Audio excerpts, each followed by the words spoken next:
Hey everyone, we are here with a really exciting episode. We've been working on Plana for 2 whole years, and now we get to sit down with the very first client who has come through, has placed a little baby for adoption, and is now on the other side of that and is here to share her story with us. So I'm just welcoming Stacie. Hey Stacie. Hello. So let's get into it. I'd love to hear a little bit more about you, Stacie, and to hear a little bit of your journey over the last year, because you had some news about 9 months ago. Tell me a little bit about when you found out that you got pregnant. I think it was a mixture of fear Mm. and happiness because I have 2 daughters already and I'm always overjoyed to spend time with them and be with them. So I know babies are a blessing, but also my body was not in a state where I should have a child. And I knew there was complications and just like in my birth, they did tell me how many complications there would be and how they needed to be very careful. They had all these specialists, but thank God everything went well. Just that it was just a lot of fear because of the unknown. I was not ready, and especially after everything that went down with my husband, then it was not just fear of my body, just fear of everything. Like, what would I do? Where would me and my daughters go? And just, yeah, it was just very anxiety inducing. Yeah, yeah. What was your support system at the time? Did you have any people around you? What was that like? Um, I had been pretty isolated already, having issues with my husband, and I had family who kind of were trying to peer pressure me instead of being understanding. And I know because I was in a very difficult relationship that they might have thought that pressuring me or wanting to control the situation was the best way to go, but it pushed me away because it didn't come out of love. It came out of control. So I kind of was very isolated. I was alone most of the time during my pregnancy, and when I found out, nobody knew except myself and my husband. Mm. How was that? You already have two little girls. How old are they? They were 2 and 1 at the time. Oh wow. Okay, so two under two, and then finding out you're pregnant, knowing that you love your girls so much. What was going through your head? A lot. I was like, I told this man no.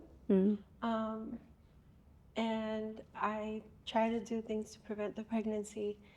So it was like anger, but also acceptance because it's just life. Things come at you and you just have to accept. And you don't, there's just so much that you can control. And I just left it in God's hands at that point. Yeah, yeah. Okay, so you have two girls under two, and you want to be present with them, Right. and you have a pregnancy that you weren't planning. What goes through your head when you think of how would you care for three potentially under two? Panic, yeah, pretty much like right now, how I'm feeling as you say.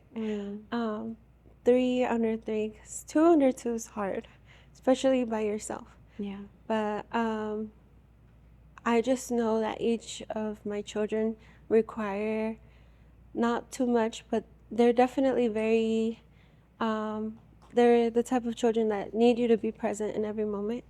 So it was a lot to think about having to be present 3 different ways. Yeah, definitely, because they're both so unique. And I know this child would be, I didn't know his gender yet, but I knew that just how my other two are, this child would also be very unique and need their own needs met. So I just felt like I wasn't going to be able to do that by myself. And I think it's it's hard to have 3 kids in a very, very supportive environment. But you had Yeah. said that, you know, you felt quite isolated. You were having some issues with. Yeah. How did you think about like logistics when it comes to like housing and like what's that feeling of trying to figure that stuff out, not just motherhood? Thankfully, I had God. I had Mm. Jesus. I think when you're full of faith, then you know everything's gonna work out. When it comes to that stuff, even if you have to couch surf like I had to, or stay in shelters like I had to, or seek different types of support, you know that you're gonna get through it because you have Christ. But I think if I didn't know that I had him, I think it would be a lot of sadness, a lot of depression. I think what saved me from the depression was having hope. Not my daughter hope, but hope, like godly hope.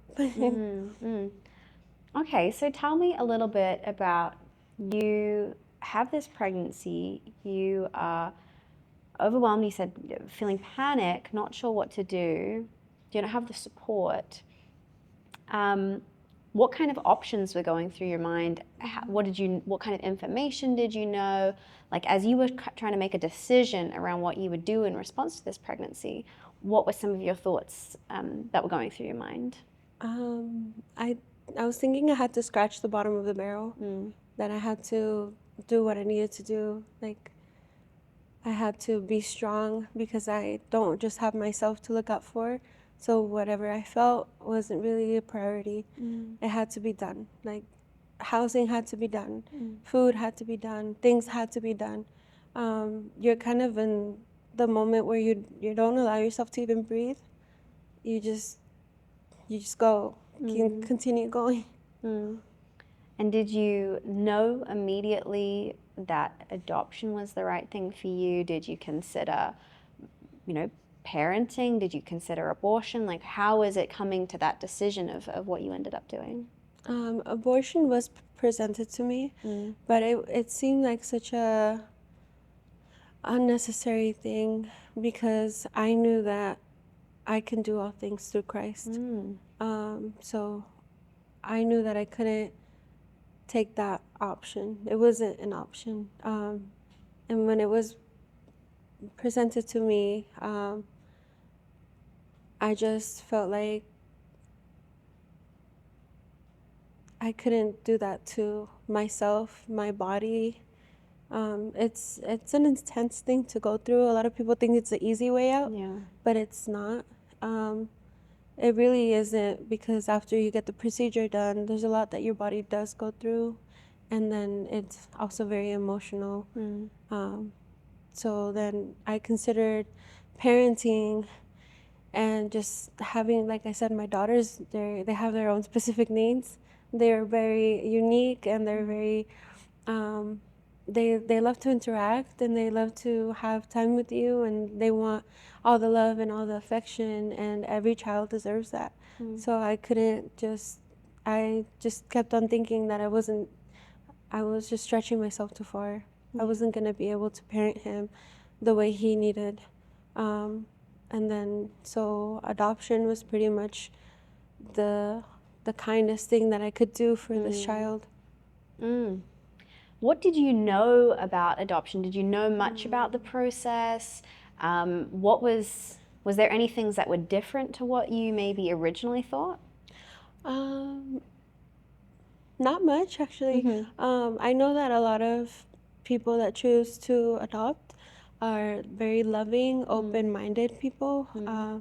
I know that because it's a child that you didn't conceive yourself, but you are so in love with humanity, or that's what I've seen with the adoptive parents I chose, and then all of the choices that I was given for the parents. They're just very loving people. So I knew that the type of people that want to adopt are the type of people that are open-minded, open-hearted, very loving, and so I just knew that I wanted to give my child that kind of environment. That's beautiful, because I feel like I talk to a lot of young girls, and there's often people think it's motherhood or abortion. They only think of these kind of two options. But when I explain it to people, like, you have a young woman like yourself that stares at a pregnancy test and it's positive and it feels like the world's ending. But then you have these women who stare at a negative test and they just desperately want a little family, and they feel like their world's ending. And it makes so much sense to connect these two women, but we often as a society don't really think like that. What would you say to young women who find themselves in an unplanned pregnancy and they think it's just motherhood or abortion, and they're not really considering adoption as something that could be right for them? What would you say to that kind of girl? I think that their fear is pregnancy, because pregnancy is very heavy.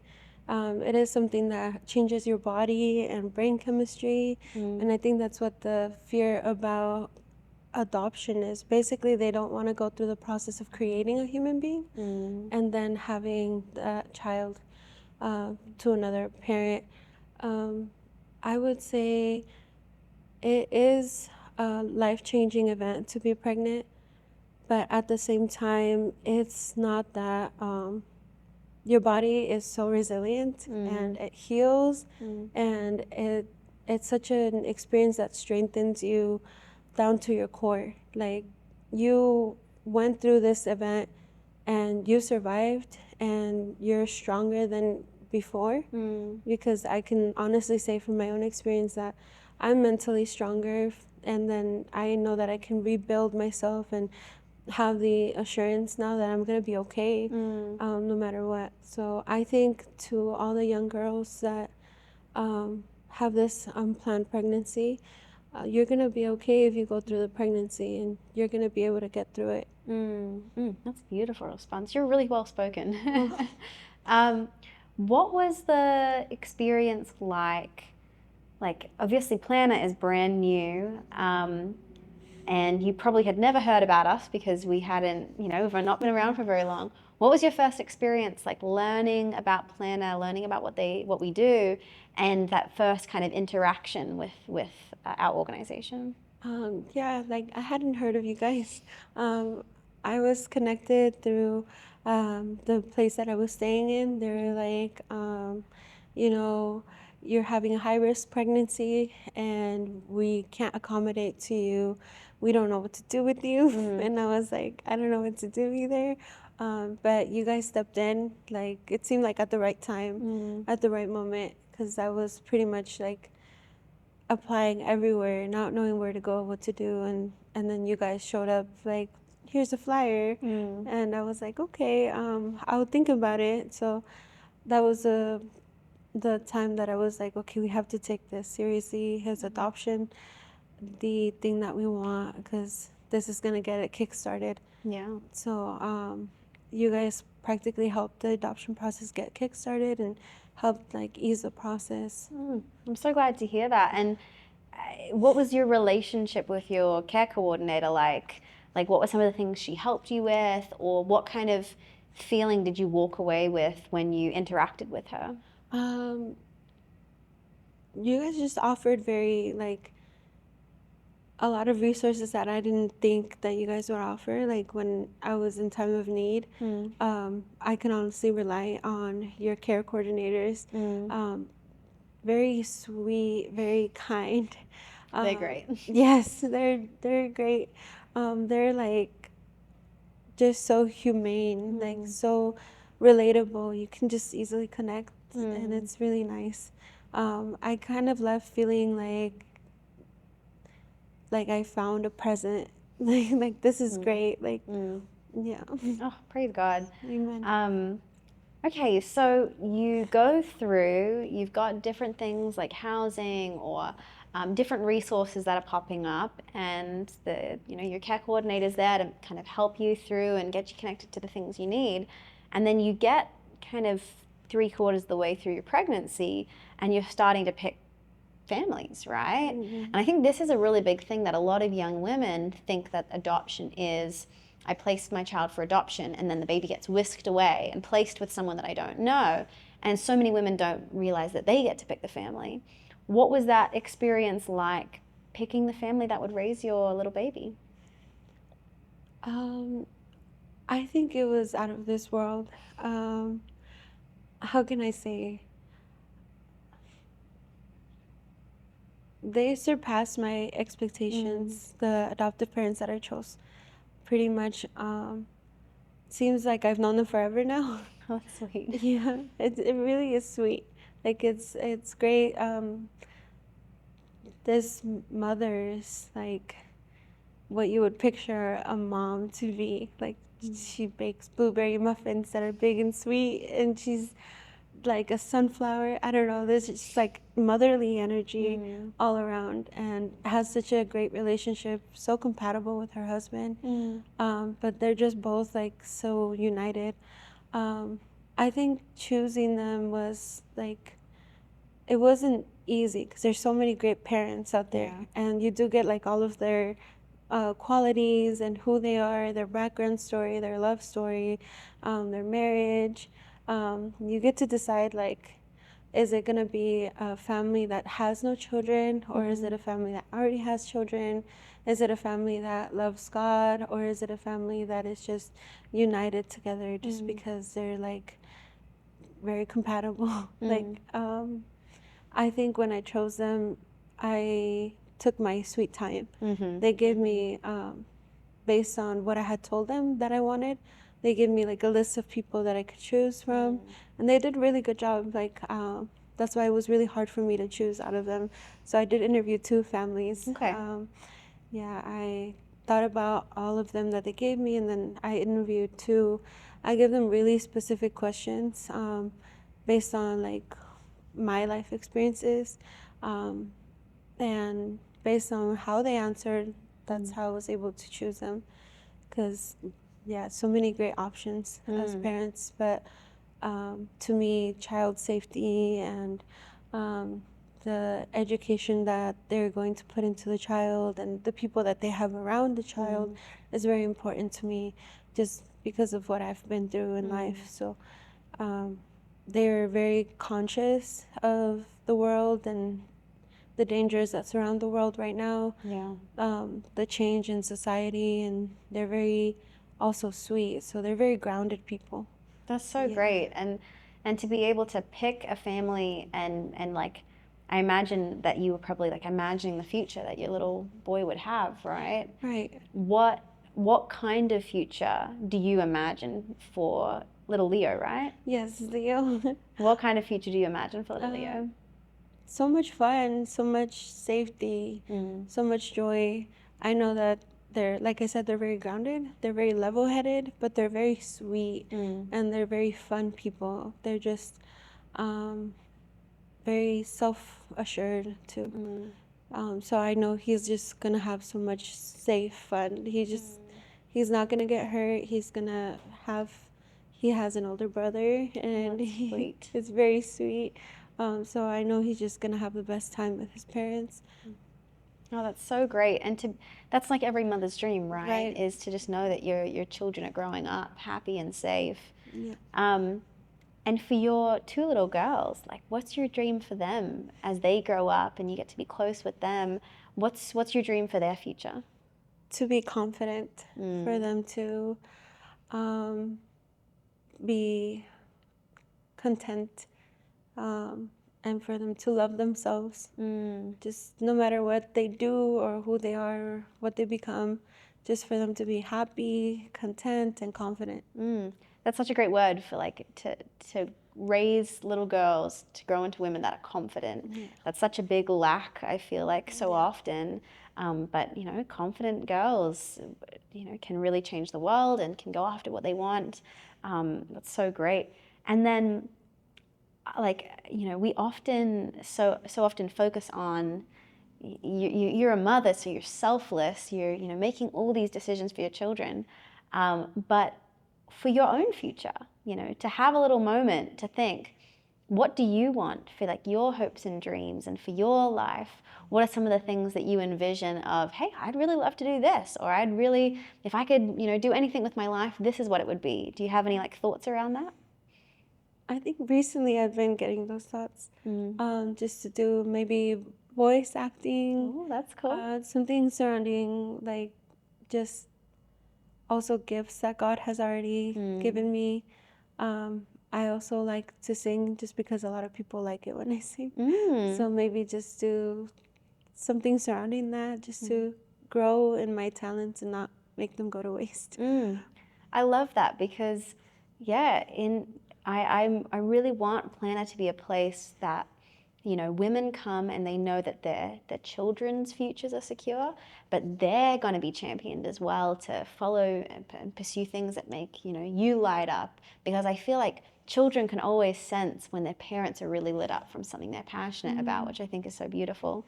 But okay, we might see you on a movie doing a voice acting role or something. That would be pretty cool. So you're a couple weeks out from birth now. You went through the 72-hour period after, went through the legal paperwork, and now you're sitting on the opposite side of what at one point in your life felt like an impossible thing.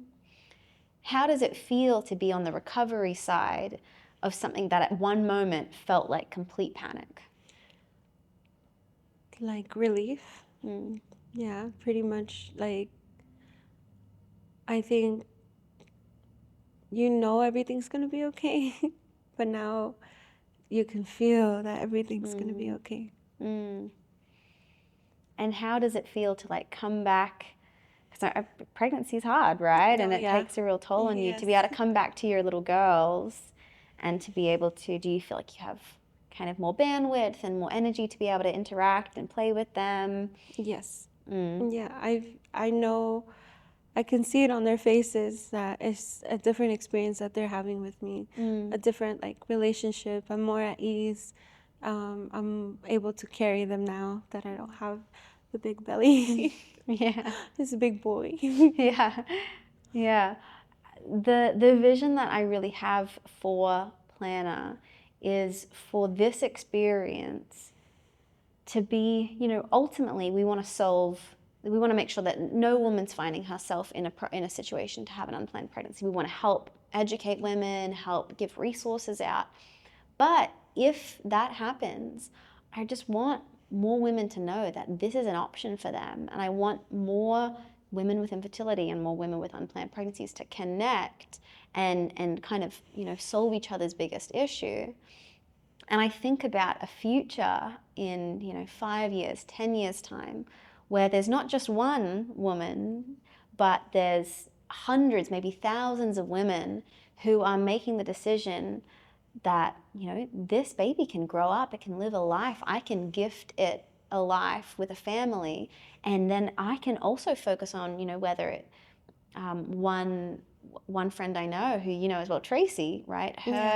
Her decision to place for adoption was, I'm in college and I'd like to finish my degree and I'd like to be able to, still have the future and have my baby have a life. And so everyone makes an adoption plan for a different reason. But I have this vision, and we have this vision at Plana, to just make sure that every girl knows it's an option, and every girl says, I don't have to stress about figuring it out because Plana is going to be doing all of the heavy lifting in the meantime, and I can take a deep breath, just know that someone's handling this, and know that I can focus on my future because all the little steps in between someone's got. Right. And so I love that you've been the first person through this, and you get to be kind of the champion that hopefully I'd love if, you can maybe mentor some of the other girls that we have coming through and share a little bit of your experience. But what do you think about that kind of world where, women aren't just thinking, is it an impossible motherhood situation or is it a termination? It's, wait, there's actually 3 solutions here and I could pick something completely different. How do you think that would be for young women kind of 5-10 years down the line? I think it would change the world. Just because the world that I see right now, there's a lot of struggling mothers, a lot of single moms who just, you can see it on their faces how they're struggling, just like how you could probably see it on mine when I was pregnant. You can just see, like, people tell me all the time, you look so much healthier, you can see the peace in your face. And I feel like the world needs more of that, to know that you're not alone. You guys did do a lot for me, and it was the heavy lifting, like you said, that allowed me to just focus on what I needed to focus on, and feel like I am a woman. I am loved by God. I am a princess. Whereas I know a lot of people that didn't have you guys and have to go through motherhood. They have chosen to go through motherhood because they didn't know that adoption was another option for them. That was a healthy option, that is a safe option. They look like they're very burdened. You can see it on their faces that they're very, I wouldn't say stressed, or maybe it is stress, which is understandable because you're parenting, but at the same time, it's just, I feel like the world would just be more peaceful, and then children would have this place to be where, like, the parents that they are given to just desperately wanted to give that love and nurture to them. You know, abortion, it is your body, it is an option that you're presented with, but it's very stressful too, like a lot of people don't know. Yeah. And I think that's definitely a big thing that I share with a lot of young women. You know, single motherhood is very difficult. Adoption's very difficult, and abortion's very difficult. There's not an easy path here. You've got to just, learn about each of them and make the decision. Because I have women, when I speak at conferences, they come up with tears in their eyes and they say, I had an abortion 20 years ago, and I think about it every single day, and I wish that I had Plana when I was back, young and having an unplanned pregnancy. And so it's definitely a big need, and I'm excited that this is the first step, I think, in a direction that will hopefully help thousands, hopefully millions of women eventually. Yeah. Awesome. Well, thanks so much, Stacie. I appreciate you chatting with us. And I just hope the best for you and for your two little girls, and for little Leo as well. Thank you. If this conversation meant something to you, make sure to subscribe and leave us a comment below. Every like and share helps more people find us. And if you want to learn more about us and support our work, visit our website, plana.org. That's plana.org.